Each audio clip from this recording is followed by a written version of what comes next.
You just put your name on that and put some ribbons. Then you throw it all with you start off.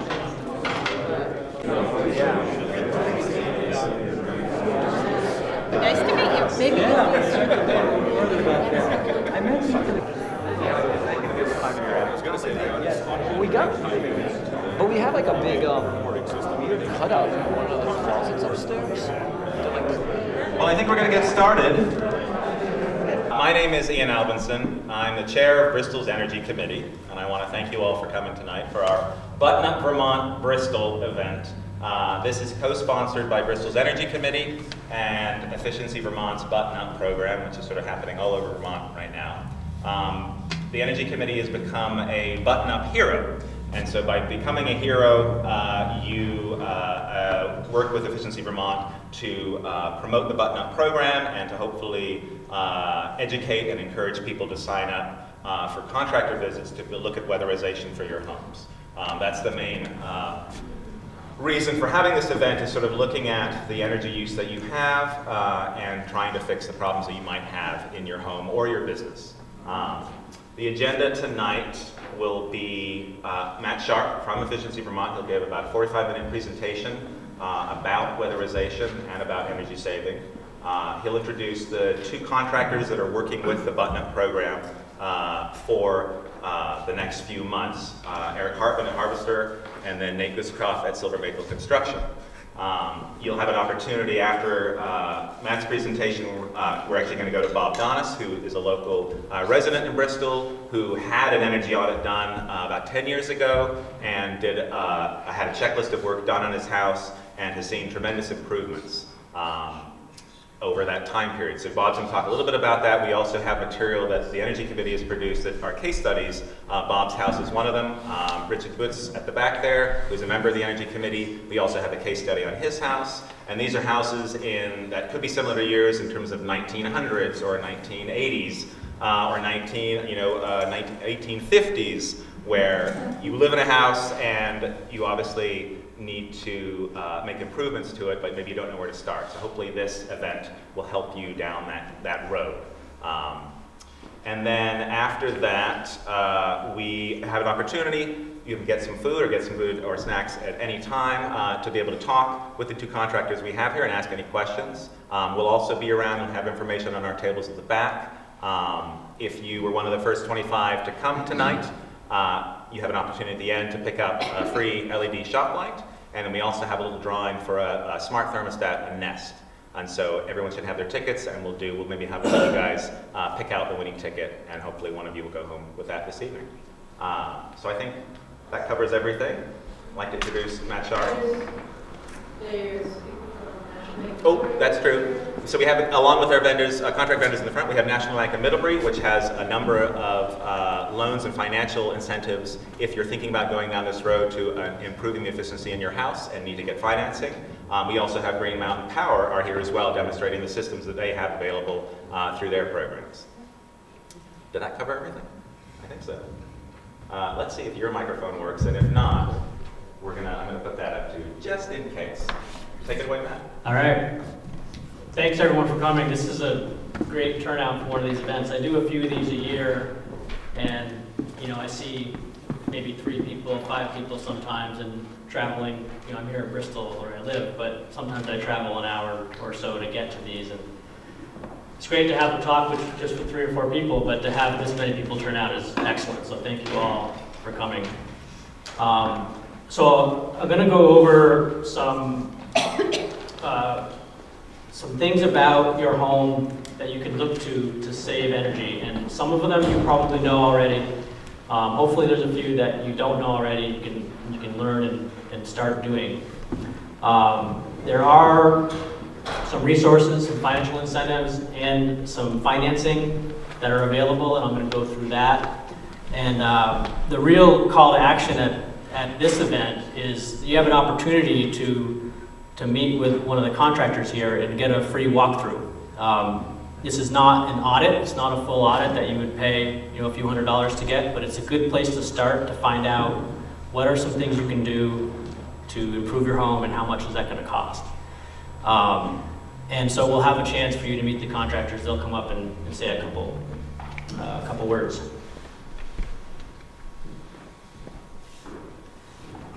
So the why to weatherize, it's pretty straightforward. You can reduce your energy use.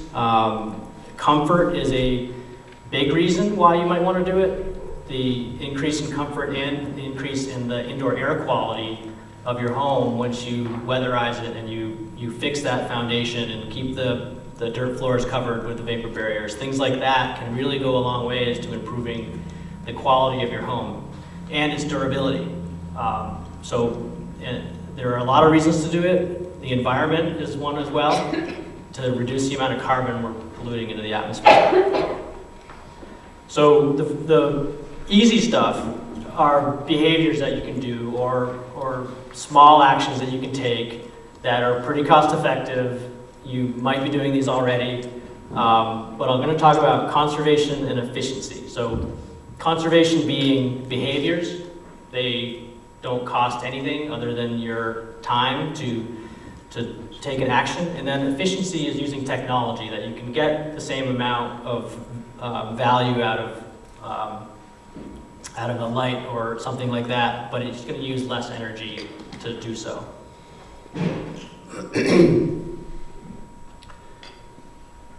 The big one, which most people already know, you set your thermostat back, you will save energy. And you can do this manually and get just as much savings as if you buy a device and put it on your wall, if you are good about turning it back manually.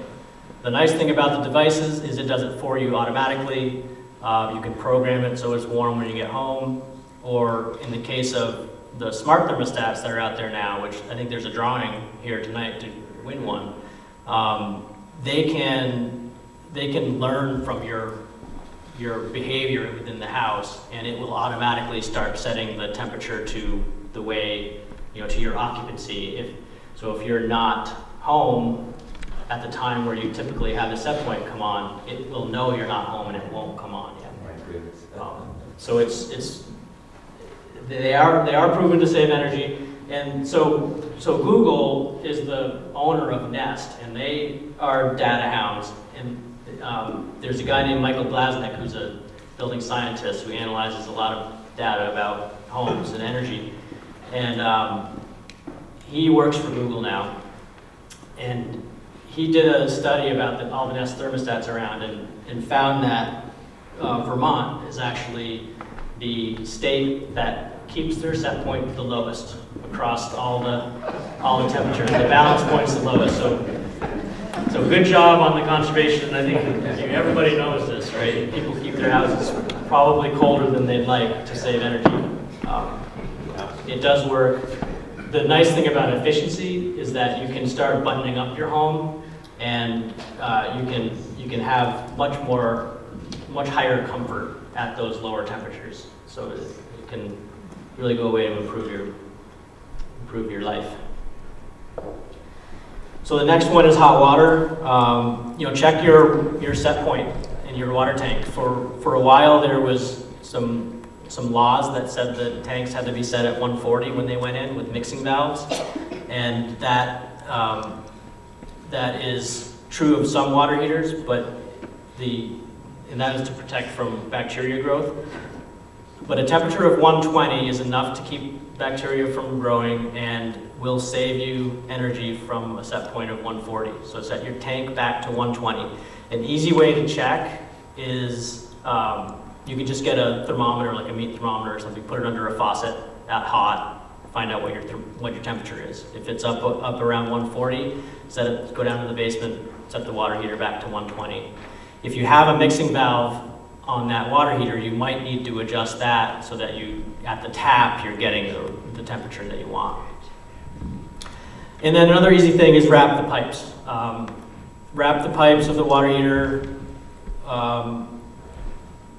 Be careful to stay away from a flue pipe. If you have a gas water heater or an oil water heater where the pipes are close to the flue vent, just keep the insulation away from the flue vent. You don't want to have a hazardous situation.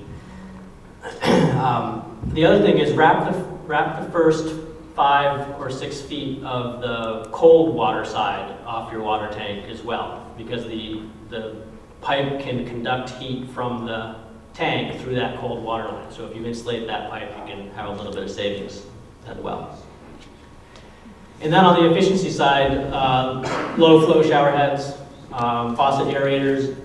I really like the kitchen faucet aerators that have a little toggle on/off on it.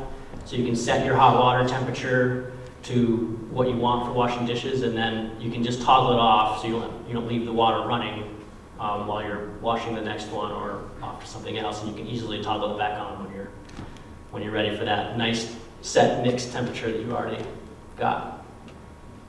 And then, when it comes time to install a new water heater, or if your water heater is fairly old, a new water heater, especially a heat pump water heater, can reduce your energy use a fair amount. Laundry. It's pretty straightforward. Cold water washes, full loads, and air dry. And I do say air dry outside, and that's mainly so that you're not releasing a lot of humidity into the house. You don't want to have too humid a house where you might start growing mold or other nasties. But if you have a very dry house anyway, then you might not be at risk of that. And then look for the Energy Star mark when you're buying new. One of the biggest advantages to the clothes washers is how dry they spin the clothes, the Energy Star clothes washers. And that not only saves water, but it also reduces your drying time on the dryers.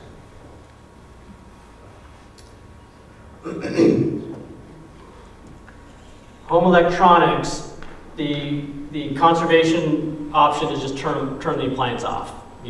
Turn it off at the switch, at a power switch, or unplug it completely. And the thing to be aware of, and you can borrow little meters.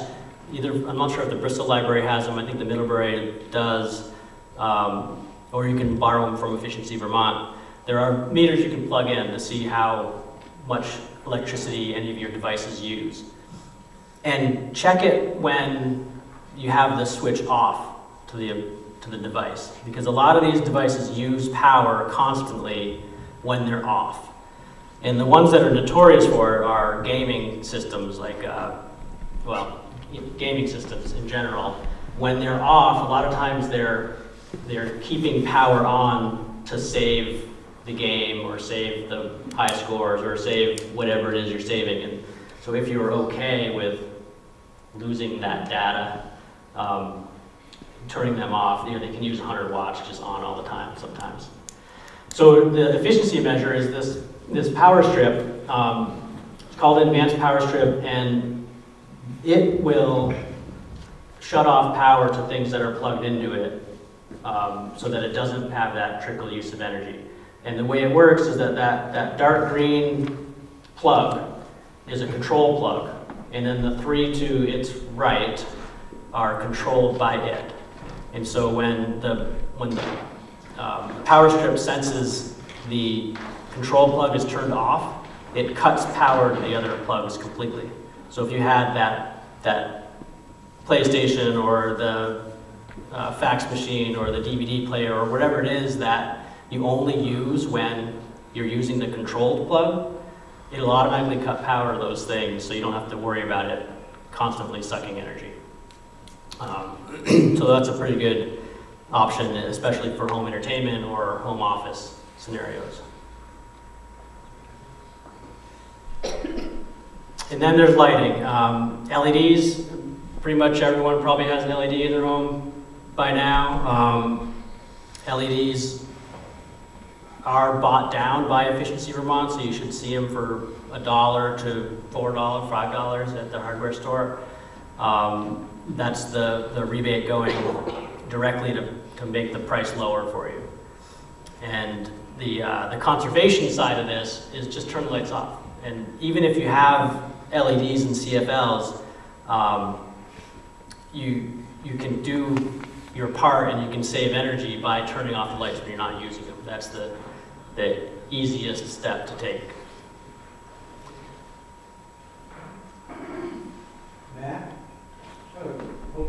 question, is it a good time now, or wait? Yes, it's a fine time. I guess I should have started with saying, please interrupt at any time if you have a question or if you want to have something to add. I have a number of LED light bulbs in the house, and probably 80% of them seem to be fine when the switch is off.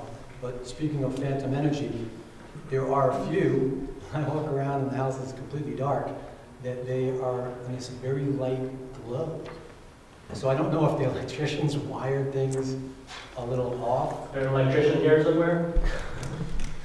Doesn't seem right to me. Speak to it a little bit. I'm not an electrician, but I've dealt with this. So if I understand correctly, LEDs are incredibly sensitive to the current that's coming to them. With incandescent bulbs, it's actually a physical heat glow, and so if there's a flicker or a very dim current, it's not enough to show because the heat, it's still glowing. Whereas LEDs are going to show very, very clearly exactly what the current is, and so likely there has always been some phantom current to that outlet. And with regular, incandescent light bulbs, it was never enough to turn them on.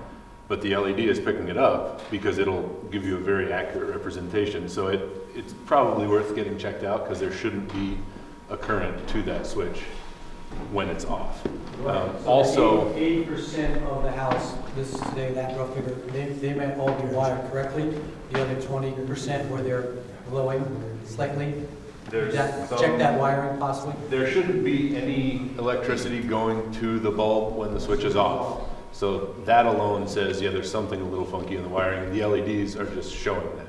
Yeah, because I even changed out bulbs and thought it was a bulb issue. Okay, thank you. Are they on the dimmer switch? Some are and some are not. You might check the switch. Yeah, most dimmers don't ever actually shut power all the way off. Even when you slide them all the way down, they will let a little bit through. And so again, LEDs will pick that up. Most LEDs. Switch with a little dimmer toggle. So maybe something in that mechanism is letting a little bit of power by. Most LEDs, it's changing now, but until now they've had to have separate drivers with them to actually clean up that current, essentially, so that it doesn't flicker. Because if you just hook an LED into a regular circuit, often it'll flicker and give you that weird. So I'll check with you a little bit. I don't want to take too much time with anyone else. Thank you. Are there any other questions? I'm curious about the mercury that's involved in these LED and CFL lights in terms of, like, what kind of trade-off is that in terms of what we're saving and what we still have the mess that we have to deal with? So CFLs, that's an issue, not LEDs. There's not mercury in the LEDs, but there are small amounts of mercury in the CFLs, so they do need to be brought to the hazardous waste. I'm not sure if Martin still takes them or not. But yeah, so I don't think it's an issue anymore because your choice is now LED. It doesn't make sense to go buy a CFL anymore.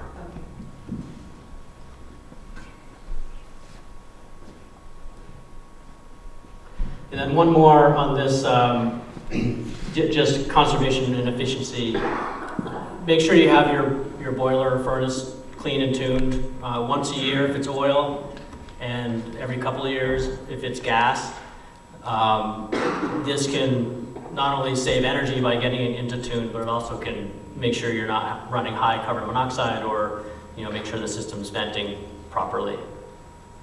Ductwork that runs outside of your heated space or outside of your insulated space is losing energy by being leaky, and most ductwork is pretty leaky. So if you have a hot air system and your ductwork is going through a crawl space or through an attic or through a space where you can't see, you're probably losing some hot air through that, and sealing those ducts can save you some energy.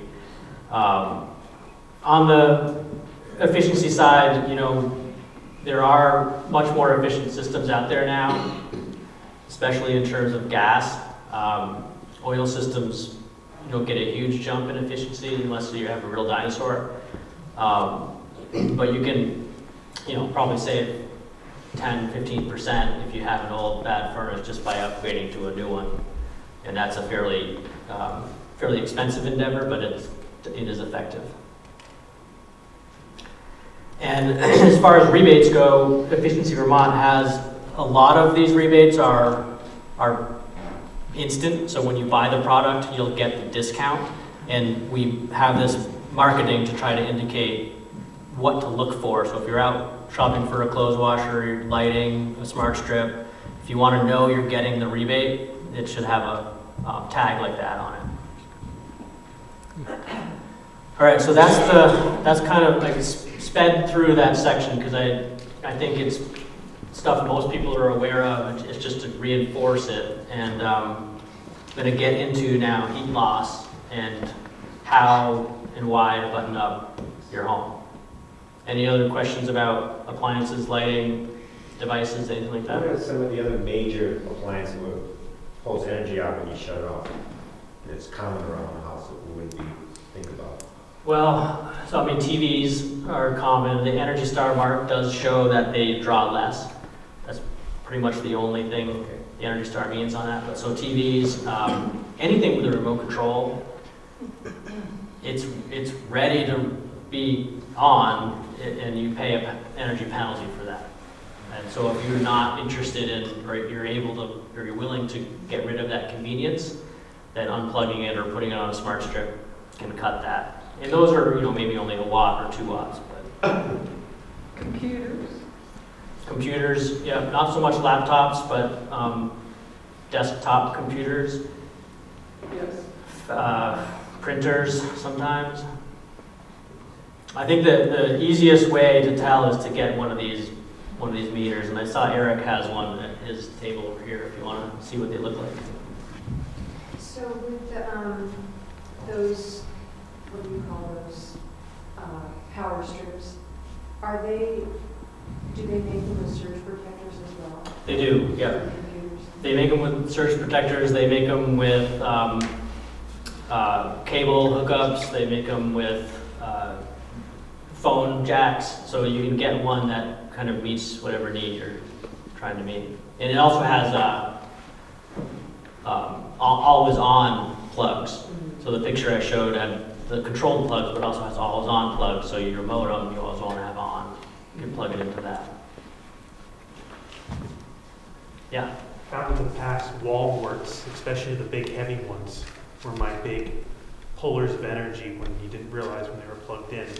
Can you say that again? What are they? Wall warts, the transformers that plugs into small devices, big black heads that you plug directly into the plugs. Yeah. Oh yeah, heats up. When they heat up and they're just transforming or stepping down the power, they're eating a lot of power just even with nothing hooked to them.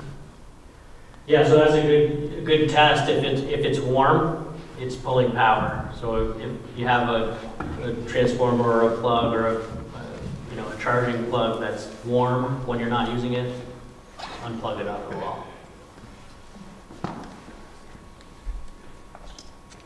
All right, into buttoning up. This is the primary reason we're here. Want to get into the analogy of the sweater and the windbreaker. Everyone knows that if you wear a sweater out on a windy day, it's not going to cut it, right? You're going to be cold because the wind's going to blow right through that sweater, and the sweater's not going to be able to keep you warm as its insulation layer. So the same thing applies to when you're weatherizing your building. You have to stop the air from getting through the sweater insulation layer. So, and it has to be in the same place. You can't have your insulation layer over here and your air barrier layer over here. It's not going to keep you warm. So you have your sweater, you have your windbreaker, and you zip up your windbreaker by air sealing it so that you don't have the wind just bypass your air barrier. So all those concepts all need to be applied to how you treat your building. And oftentimes, either the zipper is not pulled up or the windbreaker is not even put on at all when weatherization is taken on.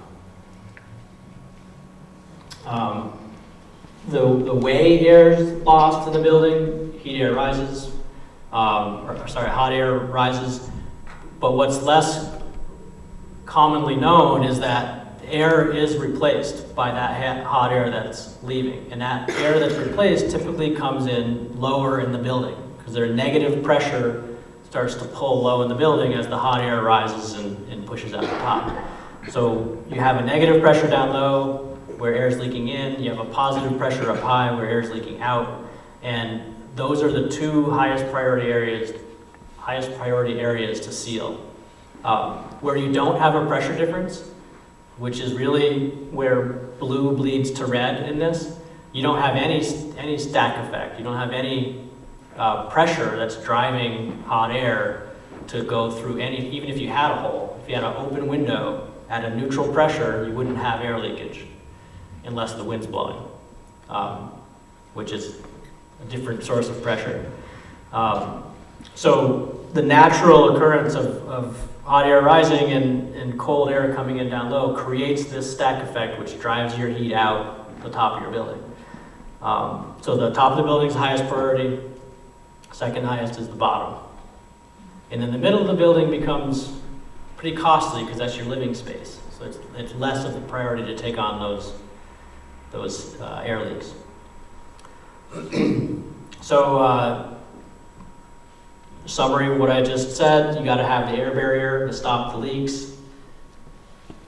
And then you got to add the insulation. So you need to have both in contact with each other so you have a good thermal barrier around your building. So one example, I'll go through a few examples. The attic hatch, a pretty easy thing to take on, can be a pretty big air leak and oftentimes is either under or poorly insulated. And treating this area, you really want to get a good weather strip around the perimeter of where the hatch sits.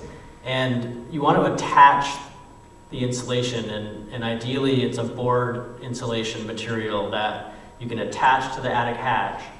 And in the picture you can see the foil wrap around the edges so air doesn't get between layers of foam. So you can either do that with foam or you can seal your foam board pieces together because you want maybe 4 or 5 layers of insulation to get enough R value. And then you have a nice insulated attic hatch that has a weather strip around the perimeter that is tight and keeps, it's both the shell and the sweater. Both the shell and the sweater.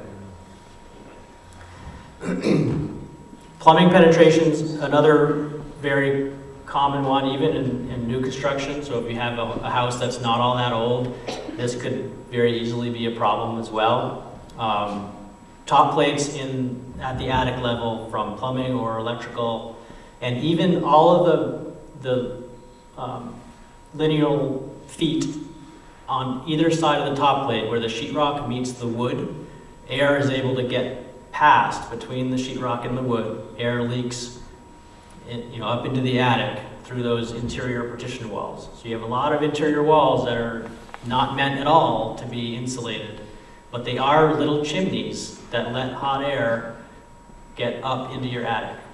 So not only sealing the big holes, but sealing all the cracks along each side of the top plate can make that attic nice and tight.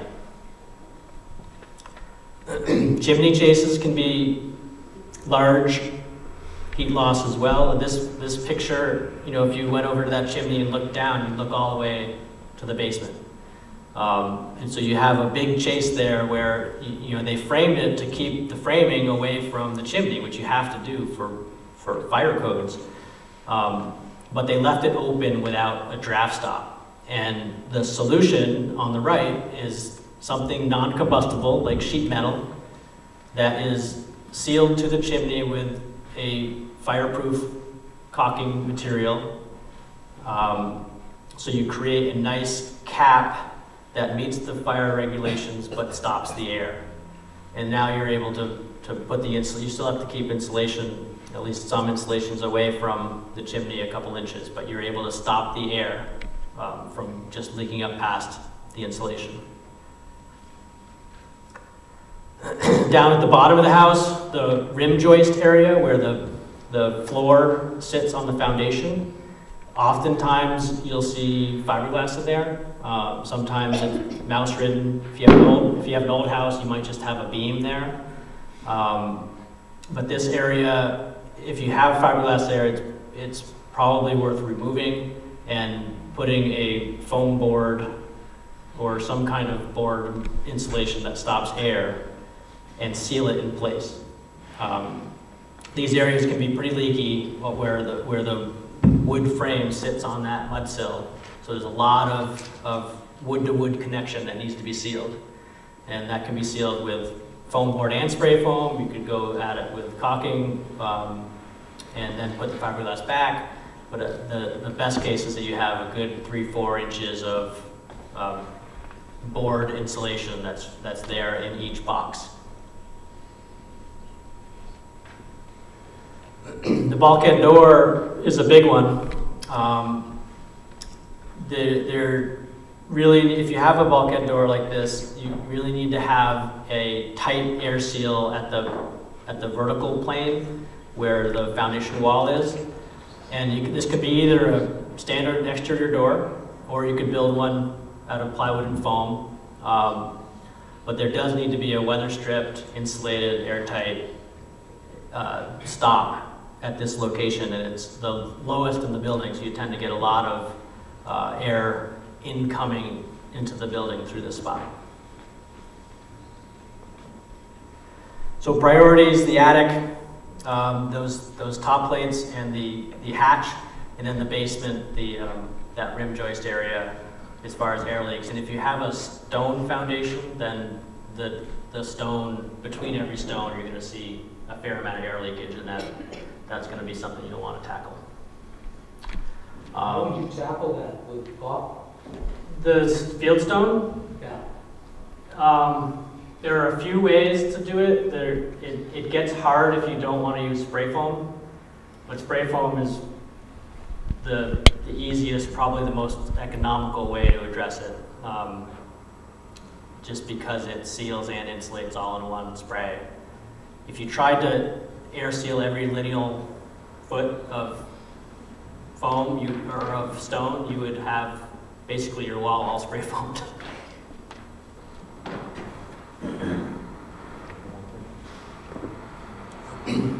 Any other questions on that section? Yeah. So you need to have some leakage to provide air to your furnace. Is that true? Or in what systems need more leakage? You need some air coming into your house too. Yeah, it's a good point. You do need to have air for your heating systems, the wood stoves, and it's actually a really good segue to the next slide. There are ways you can check, and so the two contractors here, they're certified by the Building Performance Institute, and they're able to test draft of the systems before they do any work and after. And the way they do this is you put a worst case pressure on the house. You turn on all the exhaust fans, turn on the clothes dryer, turn on the kitchen hood, turn on the bath fans, close the house up as tight as it can be, and then you fire the furnace. And with all those fans running and depressurizing the building as much as it can, they check the draft and make sure it's drafting. So that's one way to tell.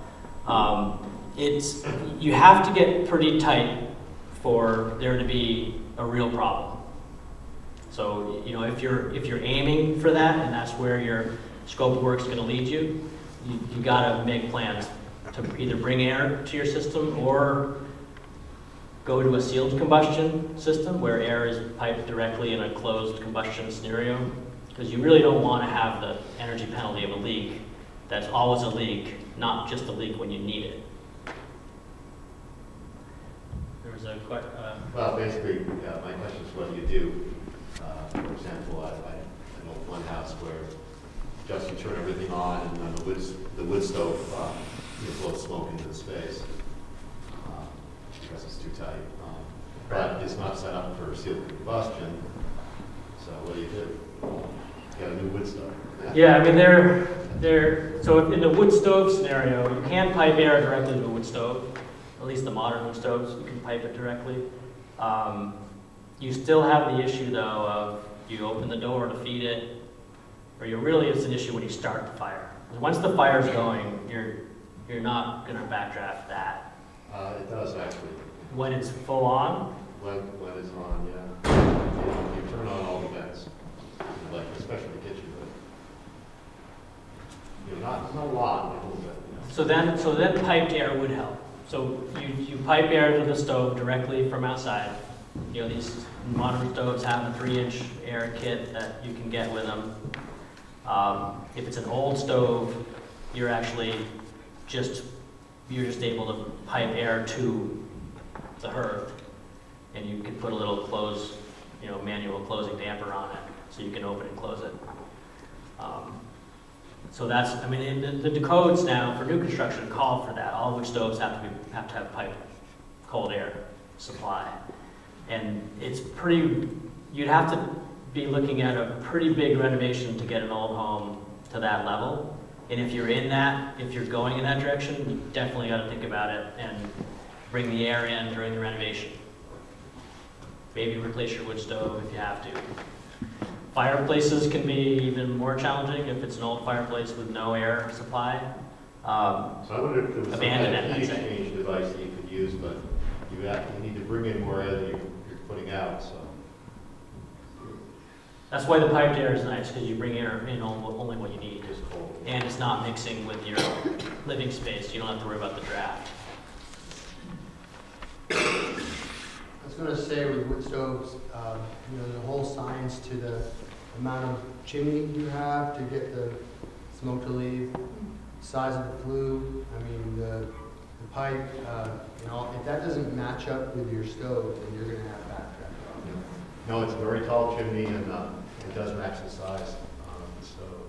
That is a good point though, and that's one of the solutions that could be taken on if you have a problem, is you could line a chimney or make sure the chimney is sized appropriately for your system. I'd be happy to talk more about whatever the specific issue is and what solutions could be thought of. So I mentioned health. This is all a little bit about health, but there are other reasons to take action with care. So, certified professionals can test for carbon monoxide in the system.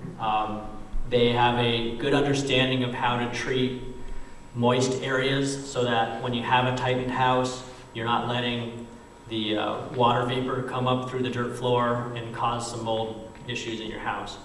And thinking of these things as a system together is really important to try to make the right plan for your house so that you have good energy efficiency and you have good health and durability.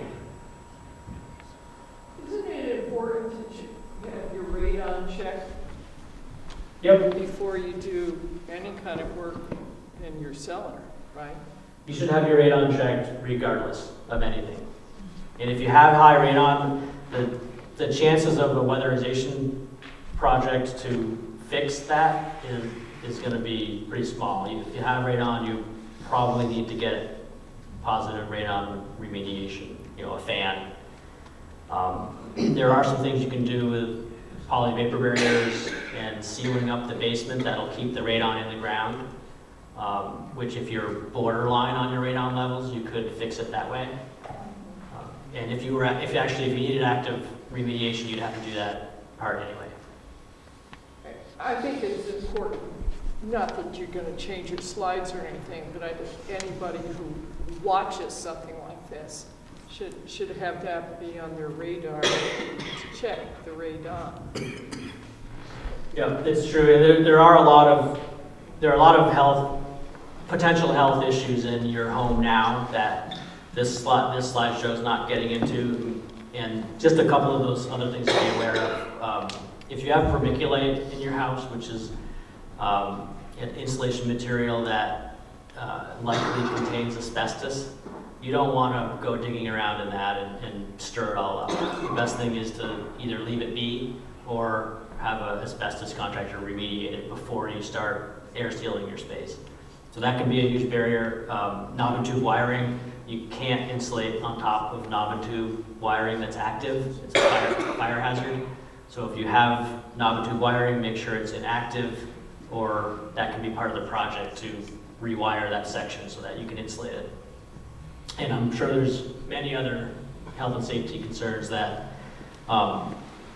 that could be discovered. And I guess I'd reiterate that, so I have the slide up about this program.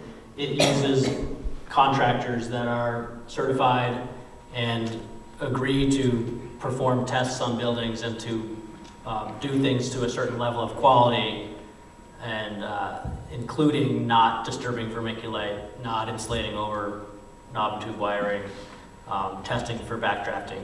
And so a good contractor will be able to find those things to be aware of. So there is this program right now. There are rebates up to $2,000. It's a sort of a tiered incentive structure where you get $500 for getting the first 10% air leakage, and then you get more money as the tighter you get, and you get more money for insulating surfaces per square foot you do. And then there's a cap at $2,000, so that's what the current program is.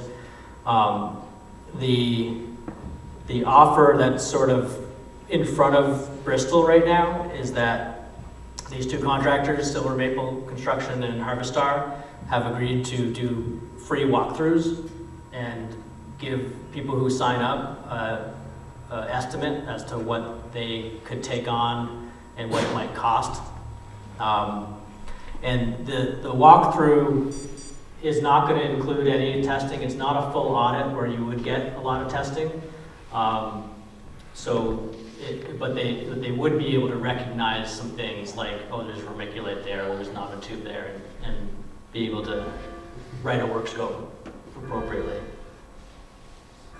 So the other advantage is the contractors, they handle the rebate paperwork for you. So we have a system that they report jobs so that the homeowner doesn't have to go through a lot of trouble for signing up with this. They're, based on historical projects, we have some averages where, the average project is going to cost upwards of $8,000. The average incentive for that type of project is about $1,500. And then the savings is, 26%. And I just disclaimer on the savings, that's really dependent on what, how bad your house is, how much opportunity you have. But that's the average for the houses that are doing this type of work. There is a financing program that Efficiency Vermont runs. It's called the Heat Saver Loan. And that is a loan product that we partner with the credit unions, the Vermont VSCCU and the Opportunities Credit Union. And Efficiency Vermont backs the loan so that the approval process is very, very fast. It's a 2-day process, and the interest rate is bought down for lower income households. So it's down to 0.99% right now, so just under 1% for loan for the lowest income tier, and then it goes up from there in both at income and in terms of year. So 0.99% for 5 years for the lowest income short loan, and then I think it's 1.99 for the lowest income 15-year. There is a cap of $35,000 for that loan, and you can include health and safety measures, or at least 50% of the loan can be health and safety measures. So if you have that vermiculite, if you have a need to deal with water, if you have a need to put bath fans in, you can include that in this loan, and the energy savings of the whole project can go towards your income when you're being evaluated for a debt to income ratio in your loan. So a lot of advantages to use this. I know National Bank of Middlebury is here, and I'd be interested to walk around a little later and find out what loan offerings they have, but I always encourage you to find the best loan that meets your needs. And do anything to try to reduce the barriers to get the work done. If you are an income even below what the Heat Saver loan offers a low interest rate for, there is a weatherization assistance program, and if you're in that income tier, I highly recommend that you call CVOEO, and I think they've brought their waiting list down substantially. So it's an opportunity to get free services for weatherization of your home. And this applies to renters too. So if you're renting and your income is qualifying, you can get the owner of that building can get free weatherization services because they're renting to a low-income household. And Efficiency Vermont partners with them for electrical stuff too. So if you have an electric water heater or if you have a old refrigerator, then there can be some free replacements for those as well for this in this program.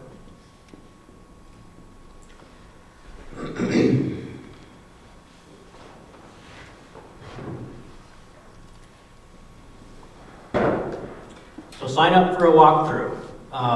There's a survey that's online, and there's some hard copies up here where if you sign up for this walkthrough, you'll be asked to choose which contractor you want to have do the walkthrough. And at the end of the presentation, Eric and Nate will each get up and just give a quick spiel about who they are and what they do. But sign up, get started, see if most homes have this kind of opportunity, at least some kind of opportunity to start saving.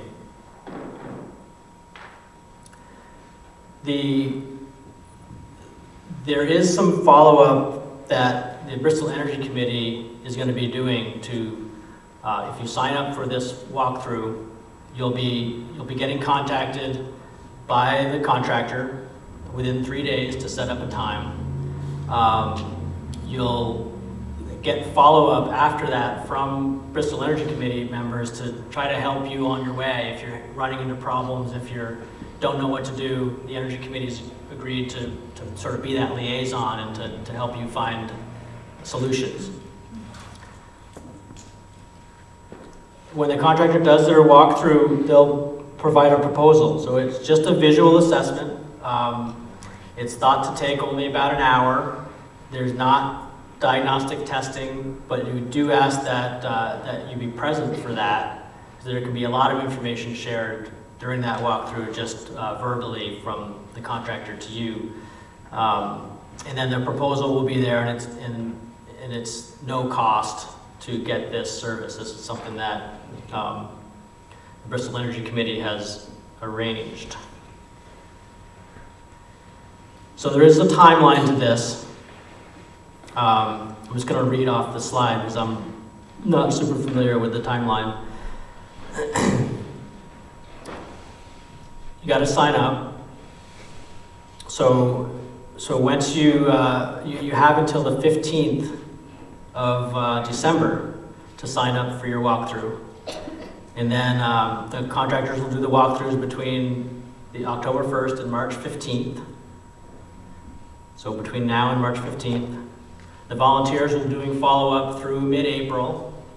And then by April 22nd, if you make a commitment to move forward by then, which would be either you've gotten the work done or you've signed a contract to have the work done, then you'll be put in a drawing to win a prize. So that can be a little additional money. It's a financial prize, additional money to help pay for your work. And so now I'm going to ask Eric Hartman to come up from Harvestar, and then we'll have Nate come up.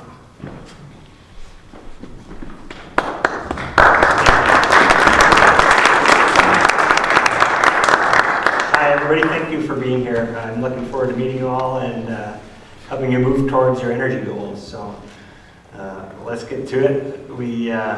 I run a small business called Harvestar based out of Lincoln.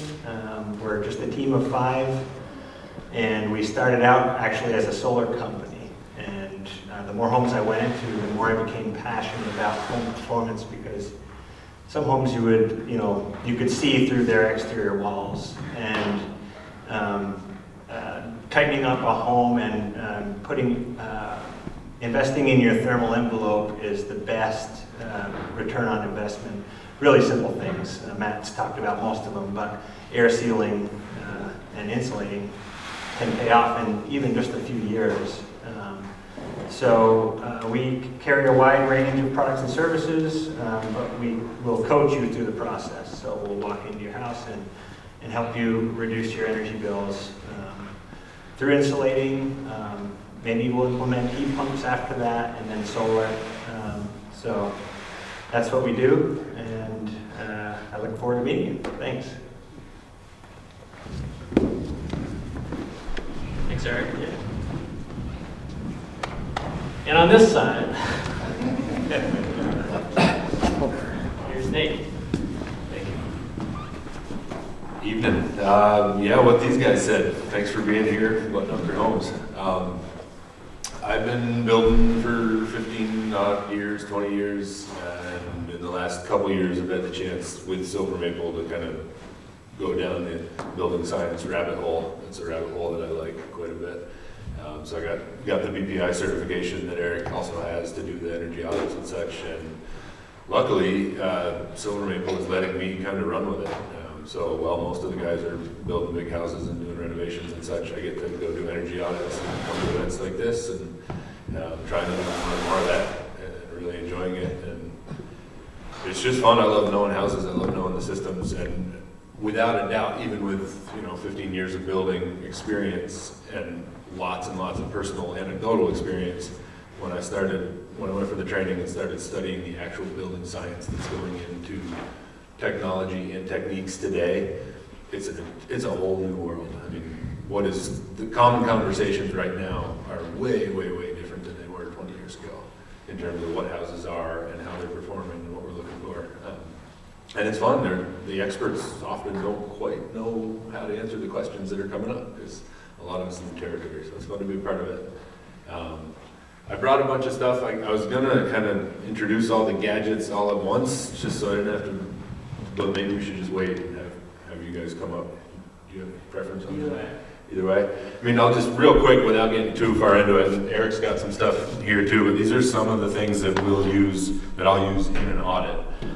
For example, exhaust fan flow meter, so literally to find out exactly how many cubic feet per minute are running through your bath exhaust fans or another fan that I can do. This has got a little rubber gasket around it. Stick it up around that. The tube goes down to a manometer, which is measuring the pressure difference to calculating how much air is flowing through.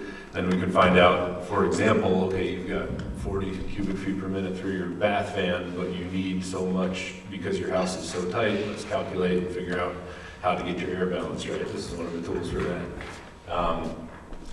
Manometer, it's a pressure differential gauge. It just takes pressure in one tube and contrasts it to the pressure in another tube.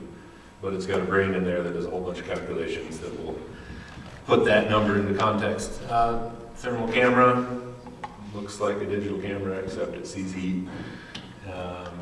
This is a combustion analyzer, so when we're trying to find out to make sure that, for example, your furnace is running right or your boiler is running right, this little guy actually sticks into the exhaust, and it's got a little compressor in here that pulls in, and then it's analyzing the different percentages of oxygen, carbon monoxide, etc., and it'll tell you how well it's burning. And then this, I brought this in. This is a little bit of it's not something you're going to ever see likely, but it's kind of to show you how far the world of building science is going in terms of air sealing. There's a new technology out that basically pressurize a house and fill it with a fog of caulking, if you will, which then gets pushed out into all the leaks all around the house and solidifies, and that's a new under development way to air seal a house. It's only been going for a year or two. But there's a lot of people are working really hard trying to figure out what the best way is to button up houses in a healthy manner. That's the point I wanted to make with that one. Yeah, that's it. I look forward to meeting you guys and talking with you, and thanks for coming out. Thanks, Nate. Thanks, Eric. So next on the agenda, I think we have Bob Donis, who's a member of the community here and former chair of the Energy Committee. Yes. and he's going to give his example. He had a home performance project done at his house, and he's found that it made a difference. So tell us about it. Thank you. Our home is on Maple Street, and it's an 1890s type home, built in the 1890s with, of course, a bunch of additions as time went on. And 1890s, probably pretty low in terms of building science at that point. We had an energy audit performed by Mr. Ted Lilas right here. Did an excellent job of putting in a blower. Is that a blower door? Yeah, blower door. Depressurizing the house, finding out where all the air leaks were, and checking out everything in the house, and giving us a report of all the different things he found, and a best bang for the buck kind of indicators so that we could figure out how much we could afford. Put cost next to each one of these items. And we couldn't afford to do the whole thing. But we did the largest bang for the buck, which was the attic space. And in the basement, as you saw from Matt's presentation, those were the two places that were where you lose warm air and where cold air comes in. I thought it was going to be windows, but no, those were like number 3, I guess. We did do some window work too, but mostly the work was done in the attic space. And what they did was rip out the fiberglass insulation. Now the blower door test had shown them where the leaks were. So they're able to foam those leaks where like wiring was going down to lighting fixtures in the ceiling in the upstairs rooms, or around the chimney. There's a special fire code approved chimney sealant that was used, as Matt showed in his presentation. And other places all along the attic floor they found that were leaky places. This was to stop warm air rising up through the attic floor. And I thought, well, gee, I thought that's what that fiberglass insulation did. But no, its primary function is to stop air, heat from going through solid surfaces, right? Whew, got that right. Anyway, but this warm air rising was going through these cracks and these holes and right through the fiberglass insulation, warming the underside of our roof. And we had ice problems on the eaves. It turns out we were paying money to make ice. Thought we were paying money to make heat. But anyway, so all those leaks were sealed up, and about this much cellulose insulation was blown in on top of all of that. And then work was done in the basement, again sealing up places there were leaks. On the exterior entrance to the basement was another area that was worked on, and basement windows, etc., closing up some big holes. And there were some other things done, like weather stripping around doors and stuff like that. Okay, we went through that first winter and had some significant savings, like 1/3 of our heating costs were gone. Instead of 4 tons of pellets, we're burning 3 tons of pellets. Instead of 3 or 4 tanks of oil, we're burning like 1.5 tanks of oil. So overall, it's about a 30% reduction in our expenses for heating. Wow, great. Love it. And then there were some other side benefits we learned along the way. One was, halfway through that first winter, we didn't turn on our humidifier. I started to think about that, and I realized, oh, that's because if we're losing a lot less air, warm air, rising and getting out, we're keeping that down in the living space now, that means there's less makeup air coming in from the outside. That makeup air is both cold and dry. if there's less of it, you're not drying your house out as much. And it turns out that just showers and washing dishes and things like that were enough to keep our house humidified. Who would have thunk it?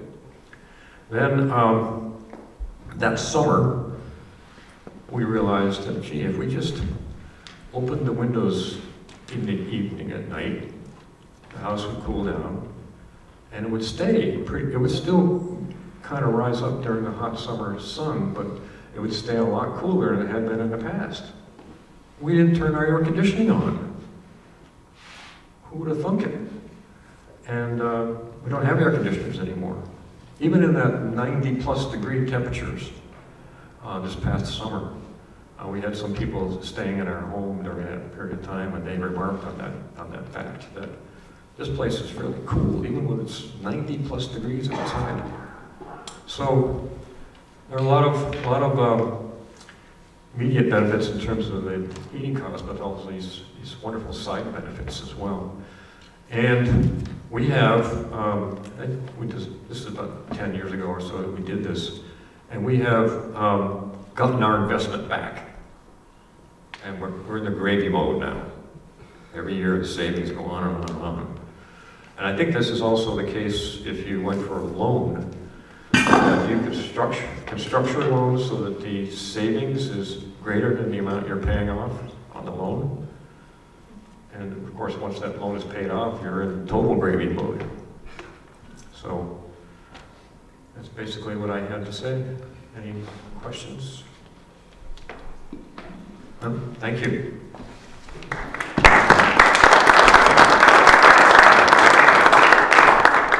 Thank you, Ted.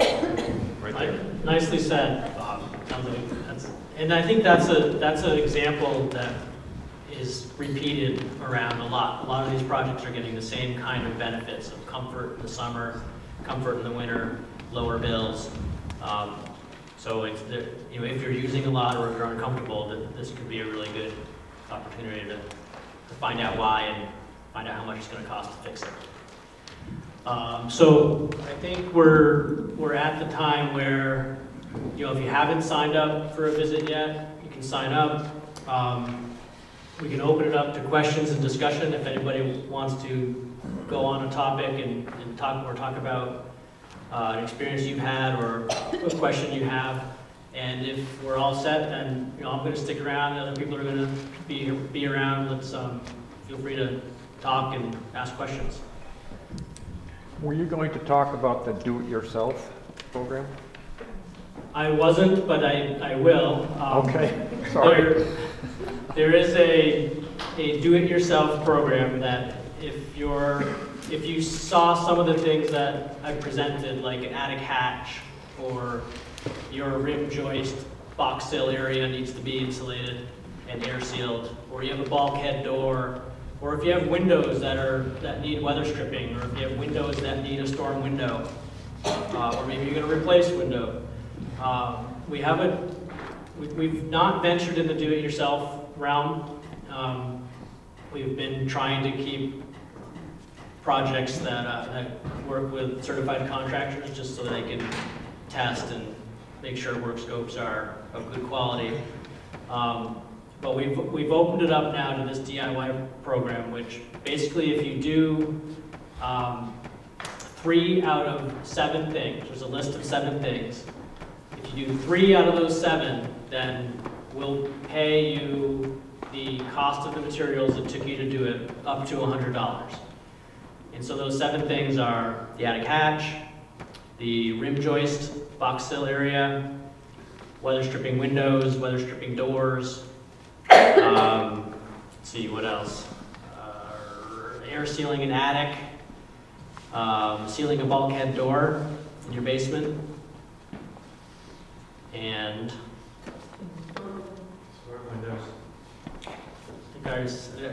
windows. Yeah, weather stripping windows, storm windows. Bulkhead door. Bulkhead door. So there's a rebate. It's $100 up, or I should say up to $100 to cover the material costs of your purchases. That's what that is. Well, thank you all for coming. So we encourage you to stick around and have sort of a meet and greet with the contractors here with National Bank of Middlebury, also with Green Mountain Power.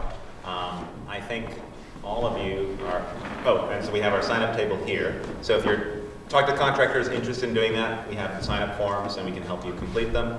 You can also take them away and you can return them to us, follow up with us at the Energy Committee. Our website is part of the town website, so it's bristolvt.org/energy is our main page that will have details about this program.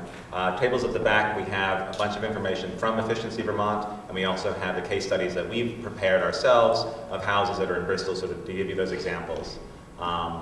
And we've got the free LEDs at the back, and we'll also do, should we do the, where's Richard going? The drawing for the nest. Oh, there is, right now. Should we do that before people start to mix? Oh, and I also encourage you to eat the food at the back too. And remember to check out all the people who are here who are offering things. Check out the tables, and there can be time to mill around for a while and sign up for a contractor visit.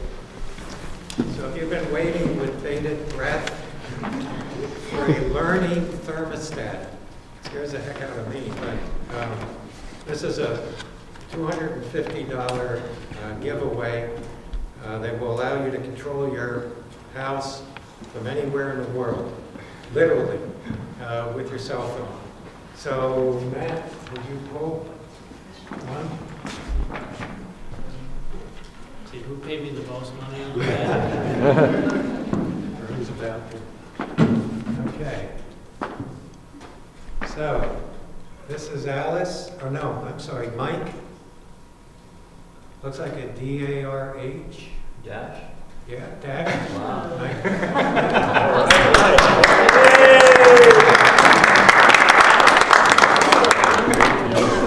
Be sure those of you who have a ticket to pick up your LED light. Thank you. And we really want you to sign up for walk free order. That's how it gets started. And eat some food.